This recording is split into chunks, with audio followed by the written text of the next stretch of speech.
Some of those people, Unbelievable. you'd literally like, I'd like might have to listen to this again. Like, it's Yeah. so interesting. And now it's just like, But you get introduced to actually very, very like great people to listen to talk yeah. that you'd never listen to usually. That's just us. That's like You're live on your own channel.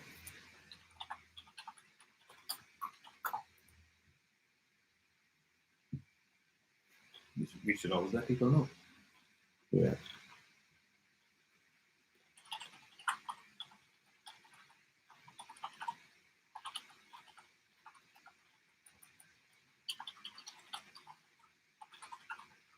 I wonder is this using mic?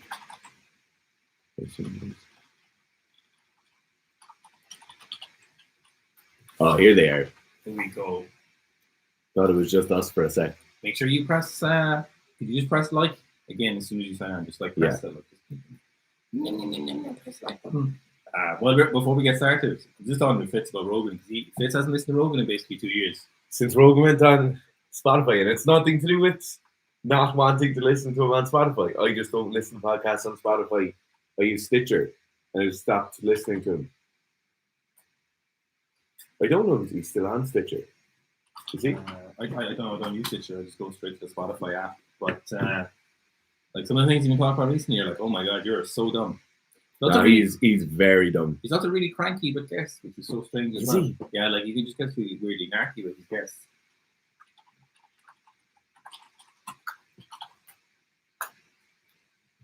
Somebody whose name I can't pronounce because it doesn't use the same letters there says, sorry if it sounds like it's trolling, but are you a couple? We're absolutely not. No. Girlfriend's engaged to be married. Yeah. I live with my girlfriend. Definitely not a couple. Not that there's anything wrong with that. Not that there's anything wrong with that, but like Fitz would not be my first choice.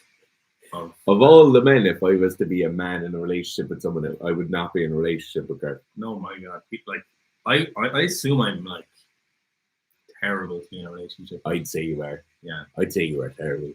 Like, I know it would not do. I know for a fact you're horrendous. Like, yeah. And I can only imagine from our love languages would not match up. No, I feel like no, this wouldn't be. I have to marry my future wife because no one else would put up with me. Like, No. Literally 0 people in the world would put up with you besides. No, like not one person. No. But that's how it goes. Like, yeah. You'd be very cold-blooded arsonist. You'd be very difficult to deal with as well. Like, oh no, I'm incredibly difficult to deal with. I'm incredibly difficult to be around, just to spend time with. Oh, you're telling me? Yeah, you're telling me. So the just the last batch of our clothes will be on the way soon. So it's on the way now, I think. Is it on the way? Yeah, so that's the basic. Got another letter from TNT. Is that from them? Did you open it? Yeah. It was a customs payment. You check yourself for a puke if you drank vinegar from a bottle. I guarantee you I could drink 200 mils of vinegar in that. 200 mils? I'd definitely be able to do a shot, which is 35 mils. Do you have a little shot glass? I have this. This is a normal size shot glass. I reckon I could do Frank's hot sauce. I could do a shot with a Frank's hot sauce head on it. You think you could? You could do vinegar and Frank's hot sauce? Yeah. Fuck yeah. No washing down. No chaser. No washing down. I'll put a 10-minute timer on and I wouldn't have to chase it. I think you could do it. I think. I know I could do it. No, I actually don't. I don't doubt it this time. Normally make wild, ridiculous claims. Yeah. You know, but no, this time I believe in you. This combination. It's what everyone wants. It's the way the channel's going now. We're going to just do food challenges. It's just what we're doing now. Yeah, it's just food challenges always. Do you lads test your girlfriend's squat? They have to be with you, but they can't. My missus is very talented. Girl's missus trains a lot. My missus doesn't train at all. 12 p.m. in Australia. Oh, midnight. Yes. That's a confusing one for people. PM and AM. It's when you regularly would get mixed up. Yeah. Make sure you just press the like button if you're logging on. Just... Ding, ding, ding. Oh, yes. They're liking it already. If there was any more personal life questions, non-sports related questions, it'd be great. Talk about sports so much. I think that's the name of the channel, though. If the girl isn't 3/5 Maddie, she has to go. Something's not a lot talk. I think we're going to do more female orientated videos and some programs for sure in the future. But the suppression of testosterone from birth control is something that's not talked about a whole lot. Yeah, it's quite significant. Definitely, it's hugely significant. And they don't have a lot to begin with, like, so they can't afford it, you know.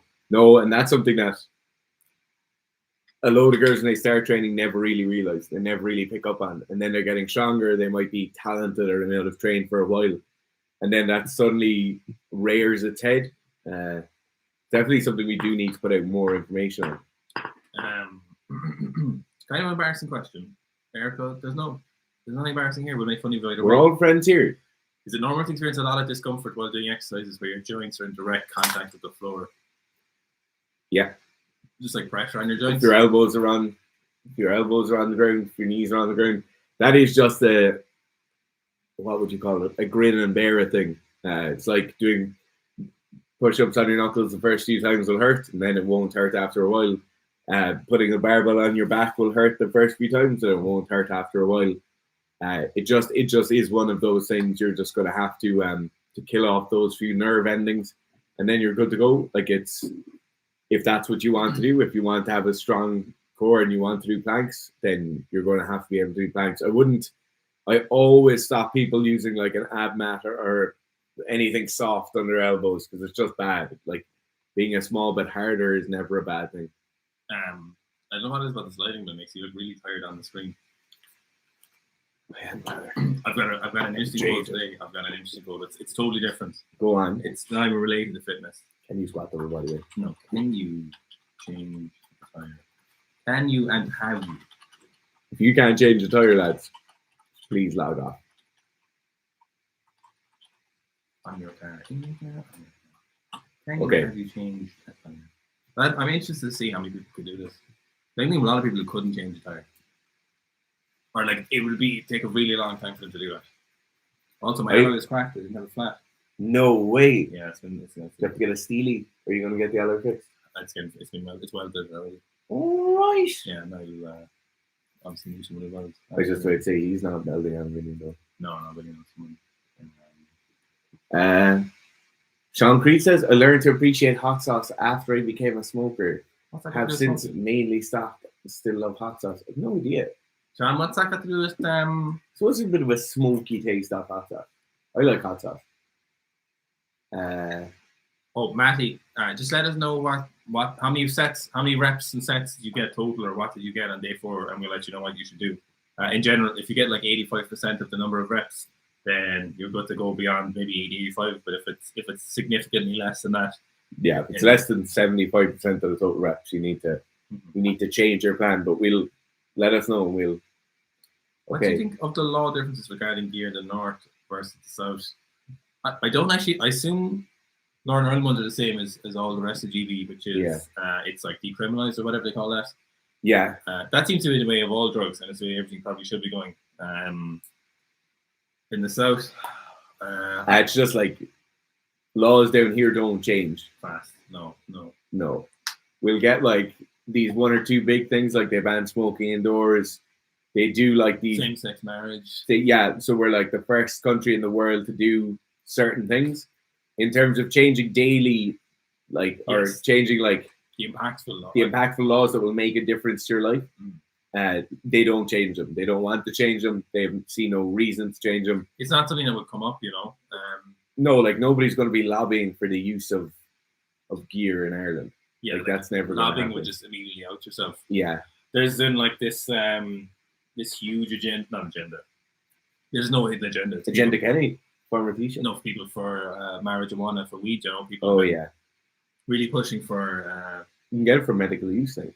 Yeah, people are just pushing for like legalization or whatever and growth. I have no stake in that game. That doesn't sound right. That's not the phrase.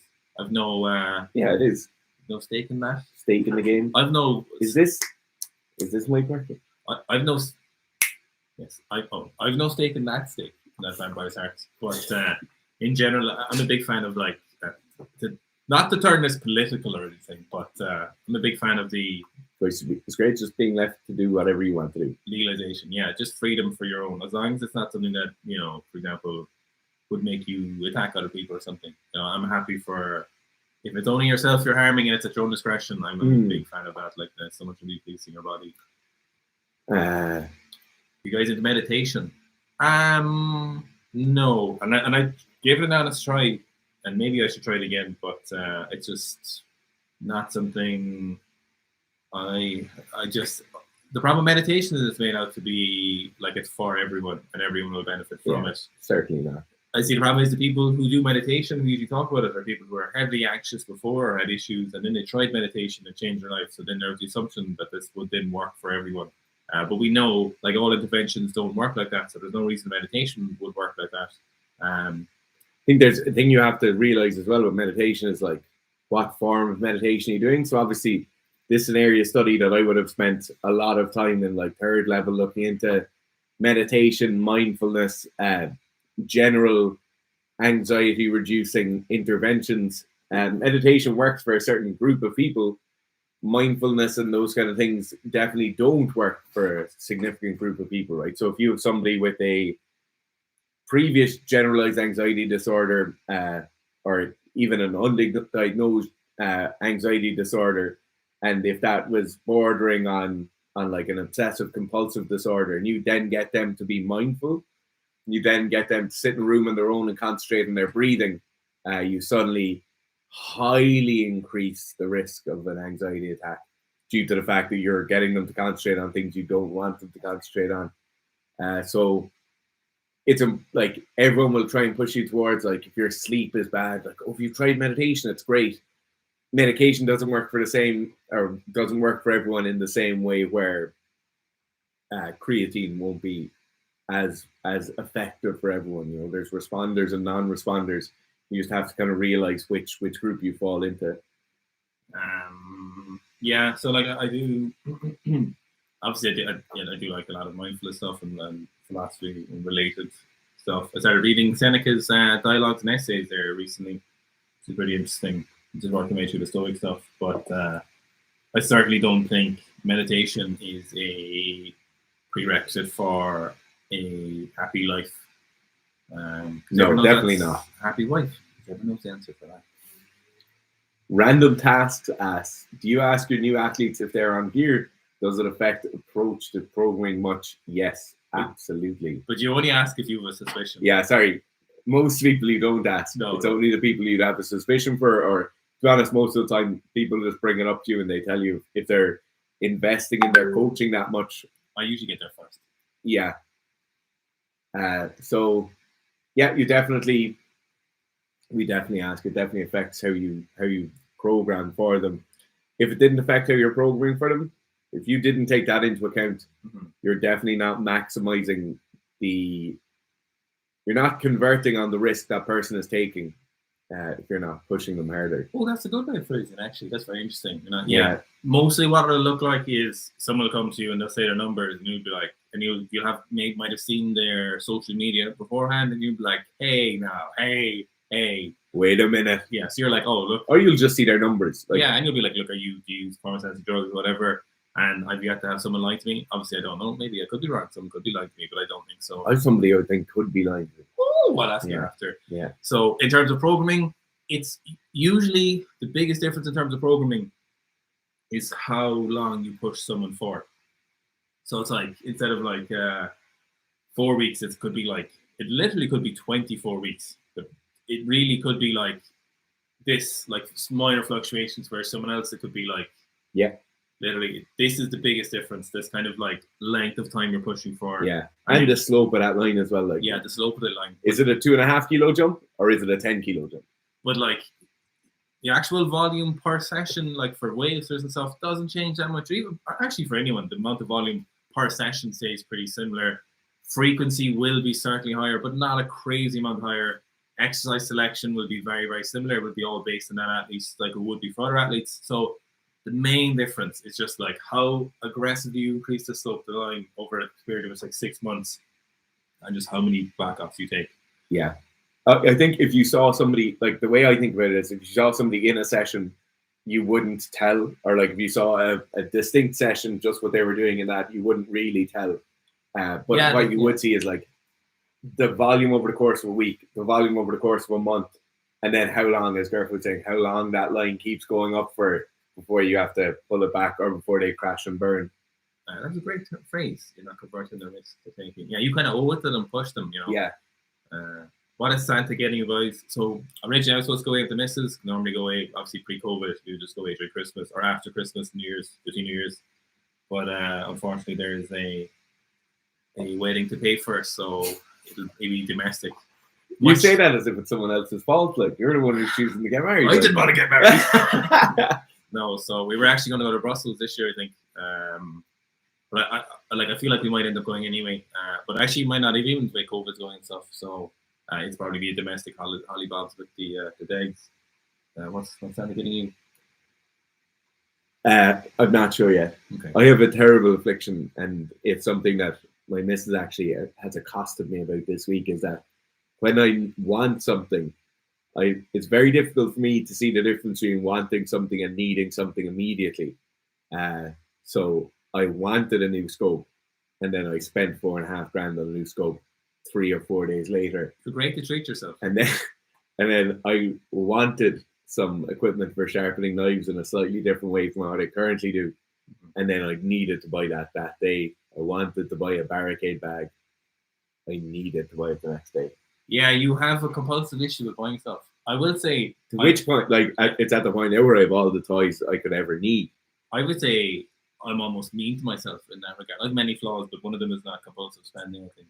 I'm thinking pretty. No, I can think of things you need to spend money on. Yeah, no, I'm sure you can. But I'm not sure what I'll get.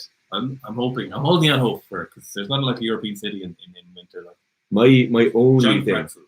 My only thing. I love those giant doughy pretzels. Talk me when you think that's too big. No, it's never too big. Go on.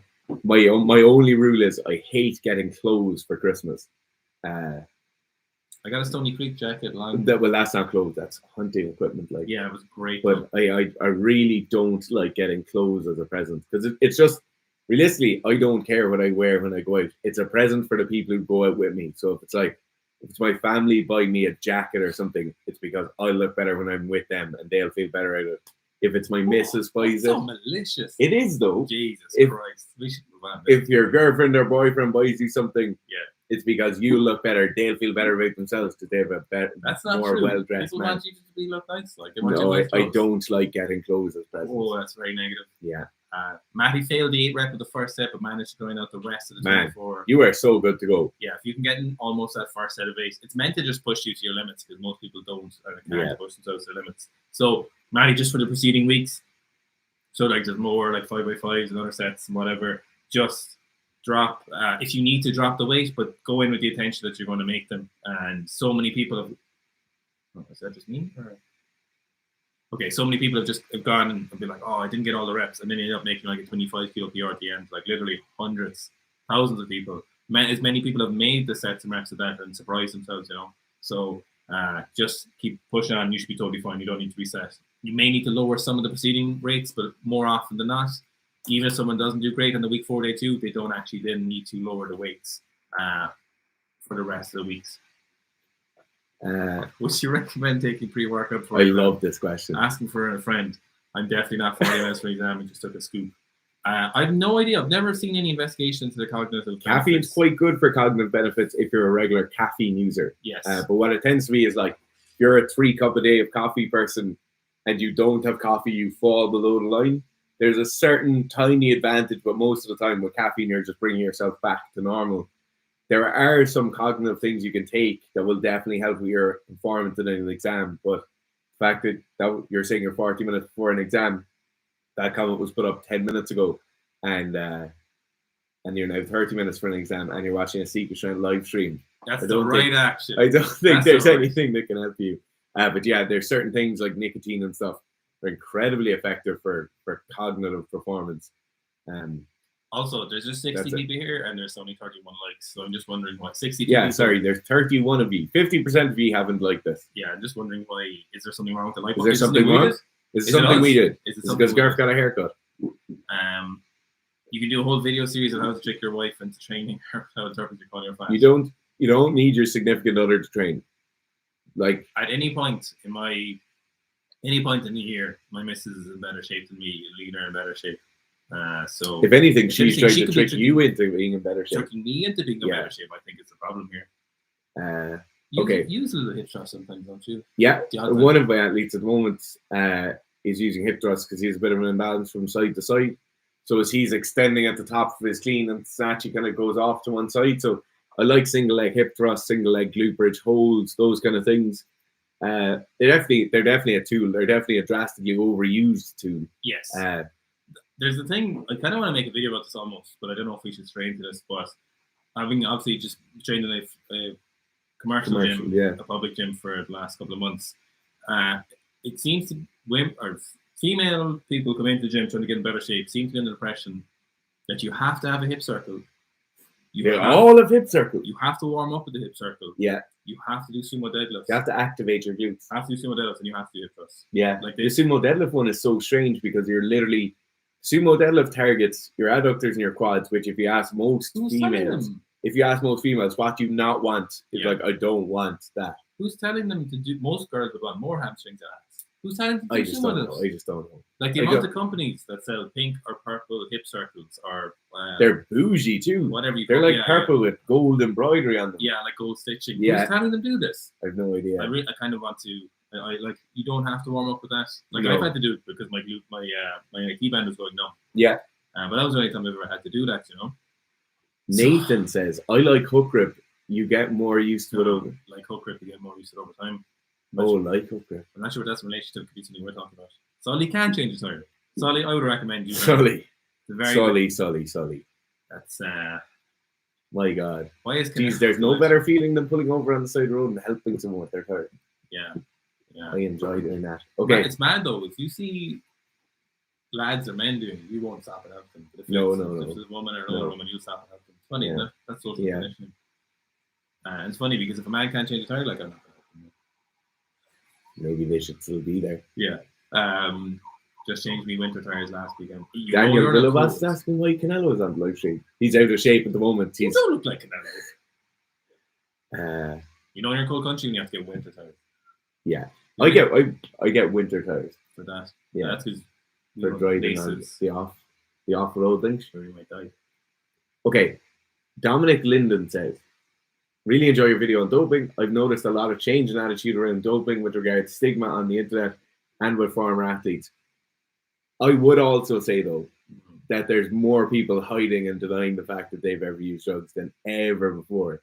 Because there's way more people using them. There's way more people talking about their training, their supplement use, their nutrition, what they do with their training, what gear they like to use. And they never talk about drugs. Or they talk about what raw liver they eat. And they never talk, there's more hiding. But there's definitely... No, I never eat raw No, liver. I honestly talk about it. Yeah. The king. The Schmiver swing. The king. Yeah, there's a lot of definitely. There's still a lot of stigma too at the same time, I suppose. Some people are incredibly judgy in relation to someone's results, you know. Also, on the other end of the coin, which I don't like just as much, is lads who are on gear forget how useful gear is. Oh, big statements. Yeah. And they've forgotten how much difference. A lot of that goes on. It's been so long since they trained out here. Or they're just on TRT. Yes. Oh my God, this TRT thing. The TRT thing has to stop. Like Joe Rogan and stuff, when they say, "Oh, I'm just on TRT," you're on gear. Like. We should ask. We're talking to Roger Tree. That should be on the question. Yeah. It's like TRT levels are not the same. No, they're not replacement level as your own testicle. They're trend replacement level. It's performance enhanced.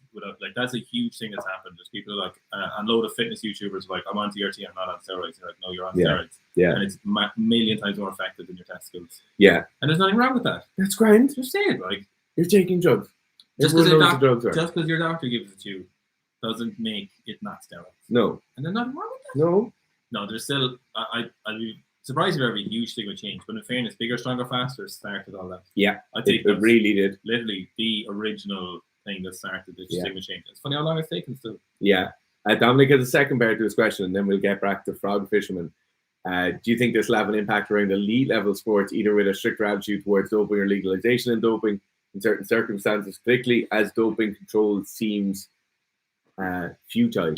To be honest, no. The problem is, I finished a video on gene doping last week, and it should be out soon. So it's the second episode on biochemistry performance, and we at the end just talked a little bit about should gene doping even be banned, and ultimately doping is going to be mental as time goes on. I think it's going to the fucking moon, lads. Yeah.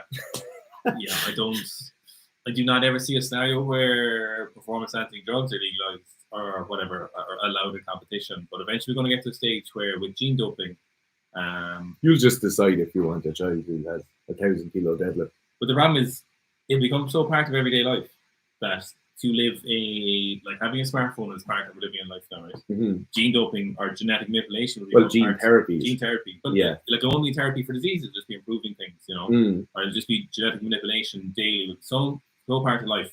How can you exclude athletes?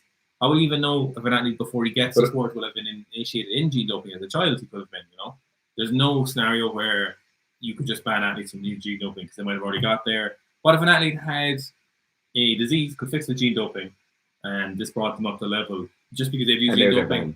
Does that mean they're banned? Yeah. No. It's not like it's never going to go back. It will always just keep pushing forward. There's nothing that could fight it to make it go away.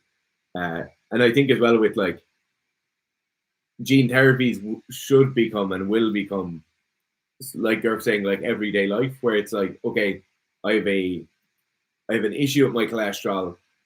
Instead of now taking a statin or some sort of medication, I'll bring in this vector which will change something, and then I'll no longer have that issue, and it'll be like this once-off plug and play medicine where you just pull it in, pull it out, and it's done. You don't ever have to go back again. There's no daily prescriptions or anything like that. Which the conspiracy people on the internet who are like, it's never going to be allowed to happen. They'll never allow that to happen. We'll never be allowed to do that because people will stop buying drugs. Medical companies will still make so much money off this kind of medicine. You can't even imagine it. Imagine being the first person to come up with a cure for cancer. You're going to make so much money that it's just preposterous to think that anyone would hold back from that, because you wouldn't then make the money from selling regular use drugs, There's so the online Mendelian inheritance of Mendelian inheritance. Is that the Star Wars TV show? No, it's the catalog of human genetics and gene disorders and traits. Online, Right. That's where you want to go for things that become very useful for pharmaceutical companies. Okay. Oh, Frog Fisherman. Is the merch available in December? Hopefully. We don't want to release 2/3 of the merchandise. Yeah. And then you have to come and order again and pay for postage again and all that. It's all going to go up at one time. We'll tell you when it's going up. Buy whatever you can when it's available. It'll probably be gone within a few days. All the other stuff is there. The other stuff is literally just in there. So the t-shirts, the long sleeves, all that stuff is ready. It's good to go, packaged up. But we're waiting on the tracksuit pants and tracksuit tops. I once got a flat tire in the middle of a highway during a storm. I would still be there if an elderly gentleman hadn't pulled over and offered to change the tire. Erico. You should learn. You should learn it. I don't even remember learning. I remember being at that crack when I was like 12. Okay. Would you rather lift 500 total at Paris as a super heavy and die the year after, or always get fourth at the Olympics, whatever category? I don't even know if I'd like to go to the Olympics that much.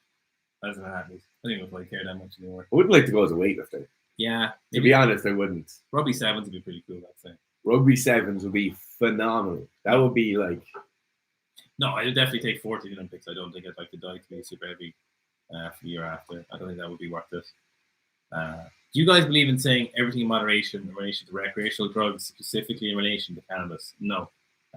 Everything in moderation is the dumbest thing ever. Yeah, it also depends on what you consider moderation. Because some people consider moderation to be every week. Other people consider moderation to be once a day. Other people consider moderation, say, once a year, or a number of times in your lifetime. The moderation thing, I just don't. No. I don't.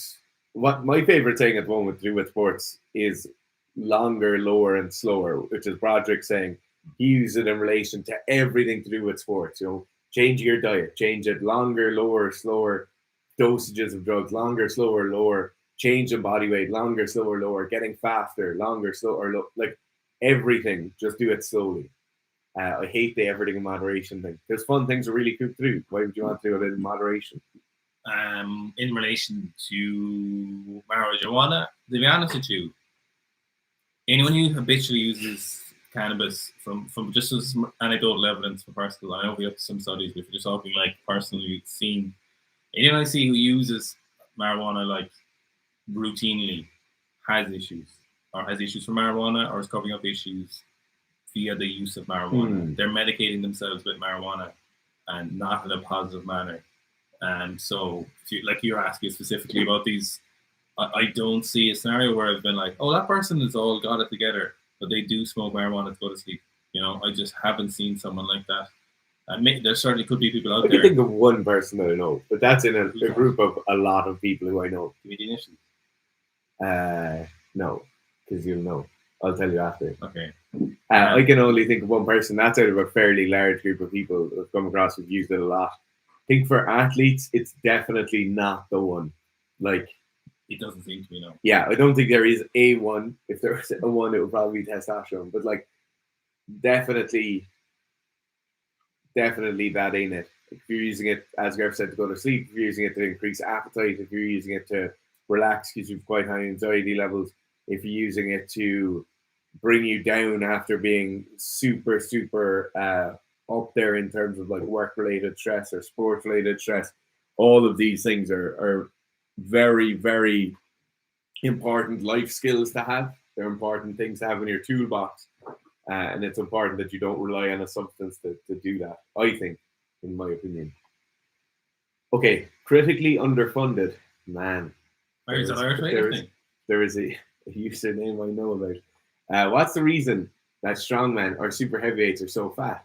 Would Eddie, Lasha, Shaw perform better with 20% body fat less?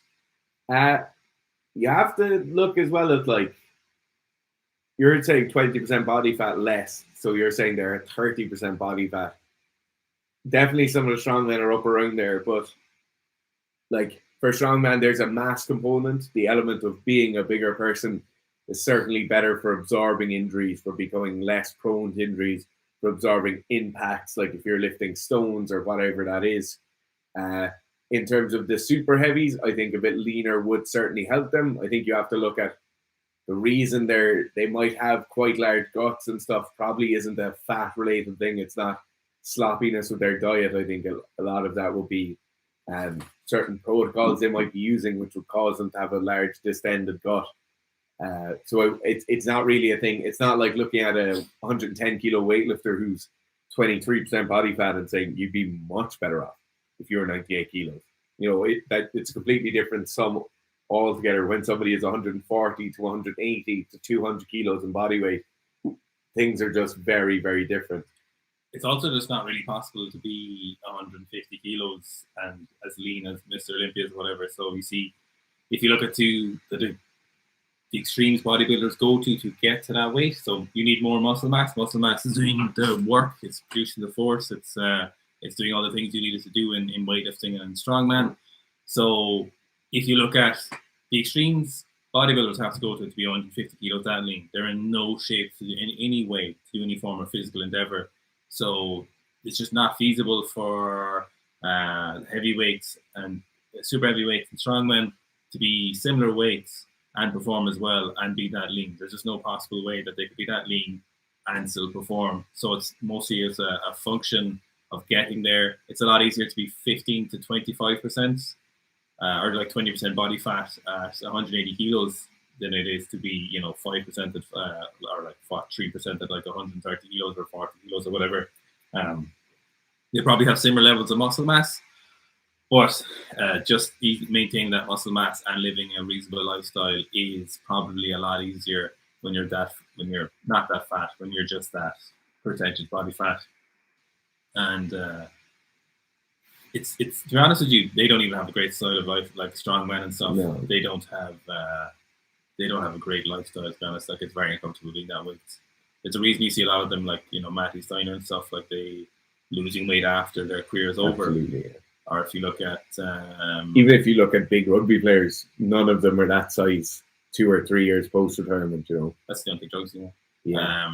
But same with the weightlifters. Hey, you mentioned growing up overseas a few times. I'm curious about where you lived. Lived in Singapore for a few years, and then we were over and back to the States as well for a while. So yeah. Heated Senpai says, my gym doesn't have a back extension machine. What exercise are a good alternative? Pro and back extensions are great. You just need the machine of the floor. Yeah. Hold yourself on the floor all the way up like this. You ideally only want your belly button to your hips being on the floor, all of the back, all of the chest, all of the quads off the floor, and you're holding in that extended position. Okay, so there's this guy again saying, I would say meditation would work for the majority of people nowadays. Anxiety and depression are all-time high and only increasing. That's like us saying Asher metformin would work for the majority of people. It doesn't matter if it works for the majority of people. If it doesn't work for somebody and it makes that one person a lot worse, then you shouldn't tell everyone to do it. There's like a massive lacking in duty of care when people come to mental health and them thinking they should tell people to do things. It doesn't matter if it's made 300 people you've talked to better, and now you talk to one person and you say, well, it made 300 people better. There's a chance it won't make you better. You still shouldn't recommend it, because the duty of care means you do not do anything that could make someone's life worse or their particular situation they're in worse. If somebody is in a bad situation and they have, as you're saying, the anxiety and depression are an all-time high, they certainly are. They're certainly only getting worse. They'll probably continue to get worse for a long, long time. If they're in a bad situation, the last thing you need to do is make that situation any way worse. What can make that situation better is if they go and talk to someone, if that's a general healthcare practitioner, that's somebody specifically trained in the area of mental health or well-being, then they are great people to go and talk to. And hopefully they won't blanket recommend something such as meditation or mindfulness or something like that. It certainly works for a lot of people, but it doesn't work for everyone. So in the same way where Gerf can't meet someone on the street and say, geez, it looks like you have high blood pressure. Do you think you have high blood pressure? And then, I bet I could do that. And then prescribe them to have blood pressure medication. You shouldn't prescribe interventions to anyone really when the situation can be quite dire. Just a second, just because there's 93 people here, 92, and there's only 58 likes. I mean, just where are the other people gone? Where are you? There's 34 of you haven't liked the video. Where is it? Just like there we go. There we go. Have you tried Tungadali and Fedoja? So I know where this is coming from, and I've seen the person who's recently been promoting this stuff a lot, and they're on Schmogan. His name is Andrew Schmuberman. I be honest with you, I think Andrew Huberman is certainly knows his stuff in terms of the field of biology, and as a professor, I'm sure he's phenomenal. He seems very good at educating people, but he seems to consistently extrapolate stuff from maybe studies or some other areas where he then says, oh, these will definitely work in practicality in real life, and it does not seem to be always correct. I know one of those, I think it's Tungali, has its toxicity issues. Oh, really? Yeah, like I would never be taking stuff like Tungali or Fedoja or any of those things in relation to increasing your testosterone or whatever. And like we saw Andrew Huberman with the Cool Myths thing, he talked about this study on Joe Rogan when he was on a few months ago where he cooled his hands, or there was a study where they were cooling the person's hands instead of cooling their back, their neck during exercise, and they were getting more repetitions and dips. And now he's worked with someone to develop a machine that cools your hands, the Cool Myths or whatever. Man, if that's not raising red flags, I don't know what would. It's just like I don't know. I've listened to some of these stuff, but I tried to get into it, but he's just not on the ball with a lot of stuff. And with those things, I would be very skeptical of them being of much use. We have yet to see anything that really raises testosterone other than sleep and testosterone. Yeah, I think the thing as well, it's like people talk about ashwagandha, they talk about Turkmenistan and all these other things, and they'll quote a few studies. And even in this kind of realm, like 5 studies is a lot. It's a lot. When you look at actual like medical data or intervention data for any other field to do with human performance or health, 500 studies isn't a lot. Like when you look at ways to alter blood pressure, 500 studies is nothing. Like there's no bank of that out there. And then you have somebody who'd sell a supplement who also pays for a study to be done. Like if you look at Alpha Brain with Joe Rogan, they obviously paid the Boston Center for Medicine to do the study because they wanted the study to be done. It would never be done without it. And then the data comes back, and it's double-blind, placebo-controlled trials. All those things are great.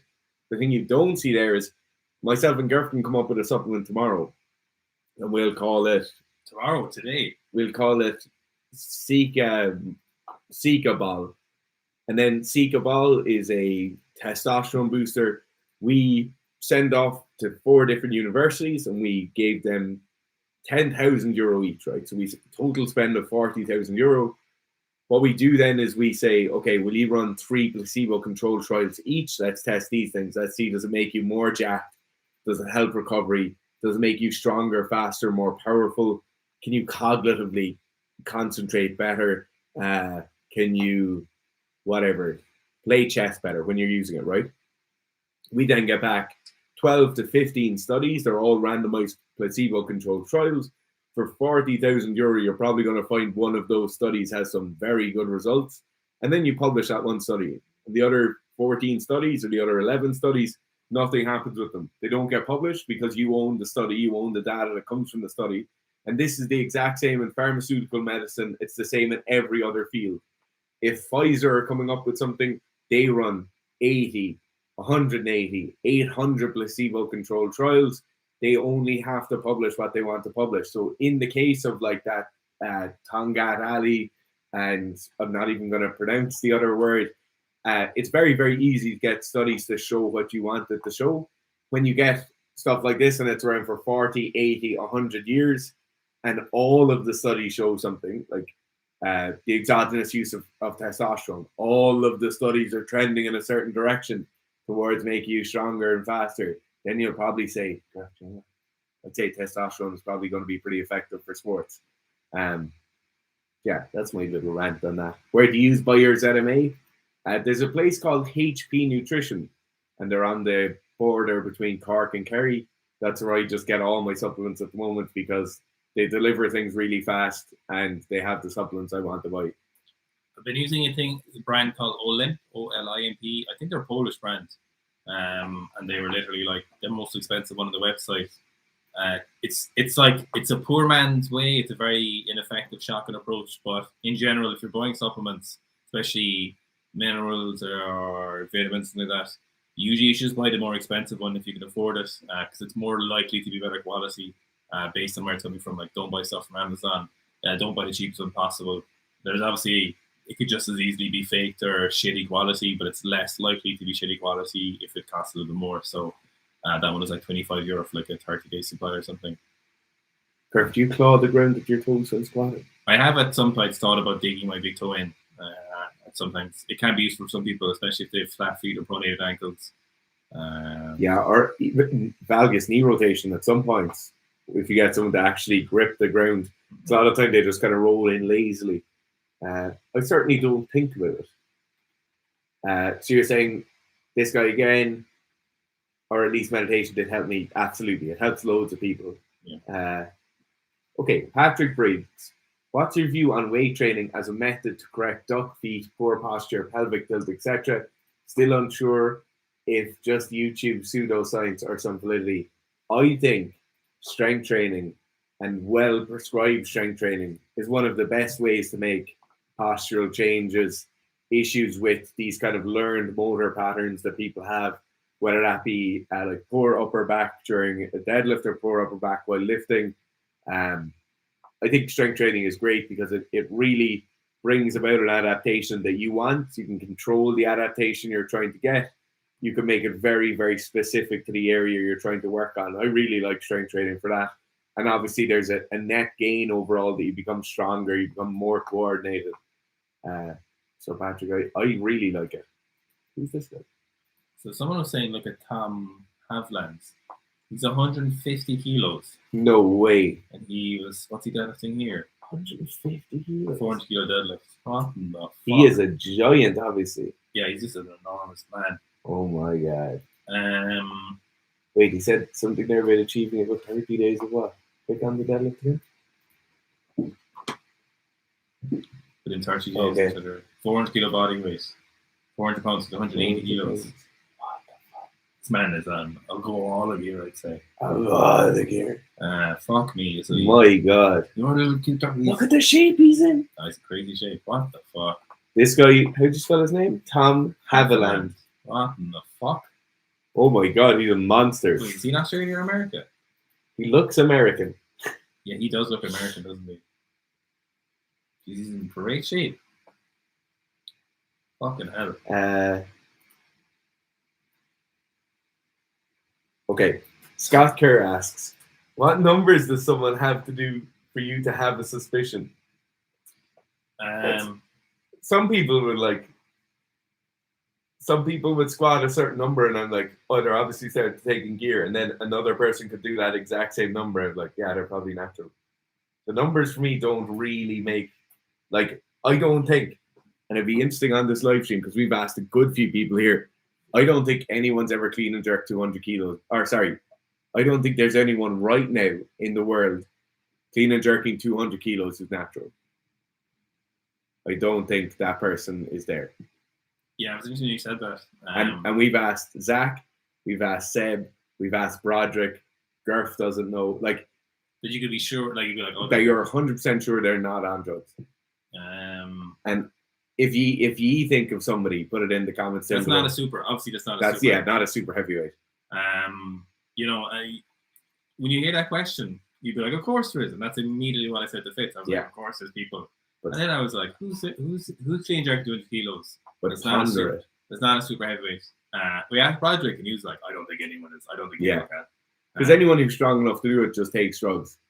It's not that someone can't do it natural. No. Sorry, just to clarify that. Sorry, just to clarify. It's absolutely doable. Natural. But Fitz is saying, who would have got there if not someone in a country who was going to take drugs? And if someone could do it, they would already be in a sports program or something like that, taking drugs, you know. And if, it's an interesting one.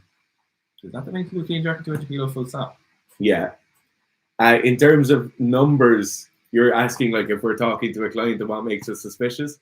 A lot of the time, it's not that raw numbers make us suspicious. A lot of the time, you can get usually it's like physique. Yeah, and you get a general vibe, like you kind of Okay, what would be good exercises? What would be good exercises to be able to catch the bar lower and also get stronger lockout with the snatch and clean jerk? This is Gustav Alberg.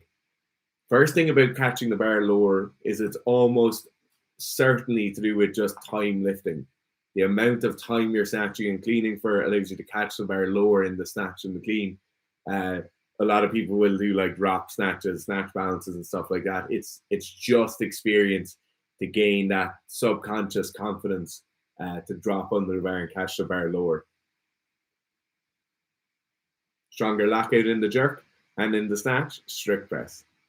Strict presses, push press, all great things. Behind the neck with a snatch width grip, in front of the neck with a jerk grip, all great. Start picking. We have to go to the project in like 15 minutes.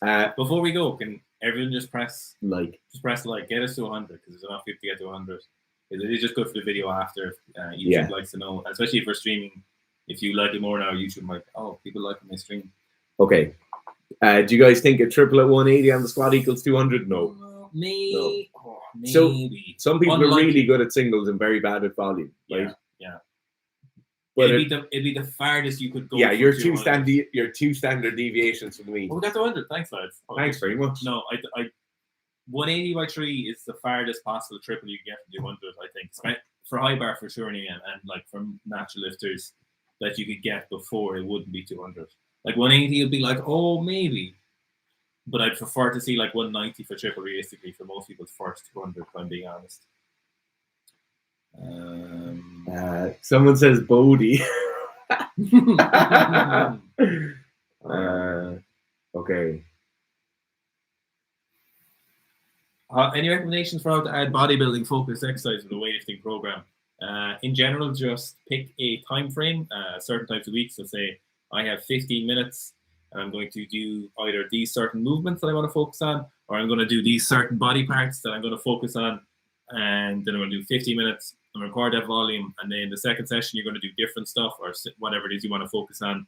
Then next week, you're like, okay, I did this many sets of reps at this weight. So I'm either going to try do more sets and reps in the 15 minutes, or I'm going to try to do more weight in the 15 minutes and reduce the sets and reps, and then just kind of progress like that. So keep the sets and reps pretty high.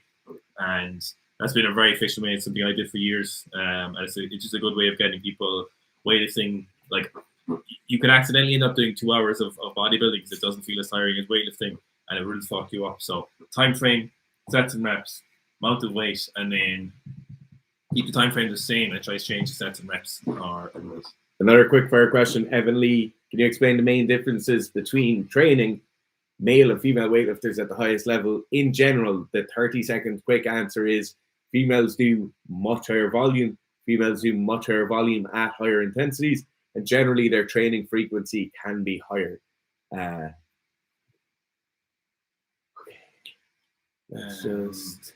Boldy Bones said, how do you identify the line between an athlete being in the right training conditions for adaptation or them being overtrained, knowing more when more volume is beneficial rather than detrimental? Let's keep pushing till they break. So the interesting thing about volume is for even enhanced athletes or natural athletes, volume gets to a certain period and never really goes beyond that. So volume is something that is peaks out, and then more for strength training or sports doesn't really progress. Usually what you want to increase is average intensity, so average weight use is the thing that wants to be going up, and then you just move through your phases of volume. So it's rare you'll ever be like, fuck, this athlete needs more volume right now. It'll be, oh no, I need to slowly add in more weights, and I need to build up more weights and average more weights with the same sets and reps. That's kind of how you go about doing it. It's where you get for more volume in very few circumstances, and I can't even think of a circumstance right now other than bodybuilding.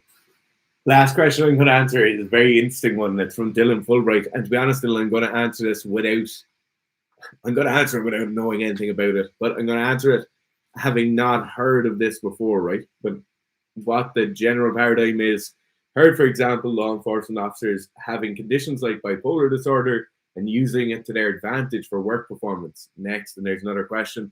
Thoughts on well-adjusted bipolar athletes timing their fluctuations with periodized training? I feel like it's possible to take advantage of. Generally, right? Generally, things like this. So this is a really positive thing to be talking about. Somebody has a fluctuation in their psychological well-being or their psychological situation, and then we change that. We work with the coach, and you say, okay, look, it's better for me not to be in a super technical phase of training now, working on technique. I would feel great if I could go into a high capacity work block where I could do a lot of volume. I can really work hard in the gym, and then I don't have to be really neurotic about analyzing technique, making small changes at lighter weights.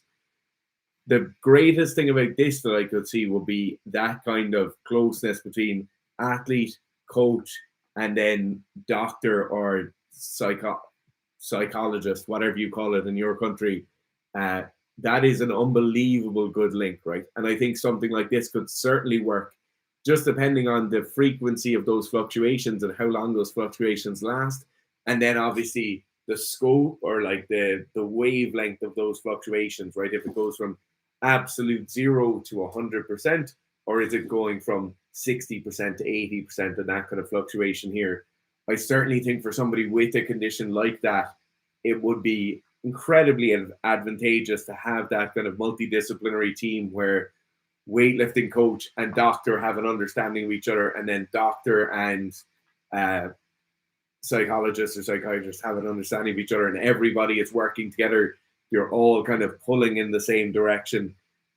Yeah, I think that's a very, very interesting concept, and it's definitely something I'm going to read up on.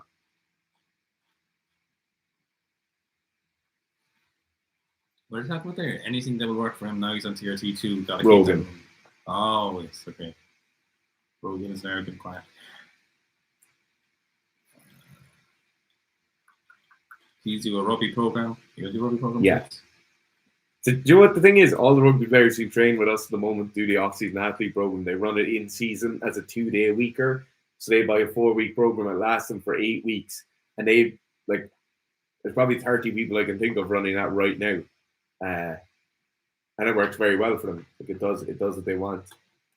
But we will certainly do a specific in-season and off-season for rugby.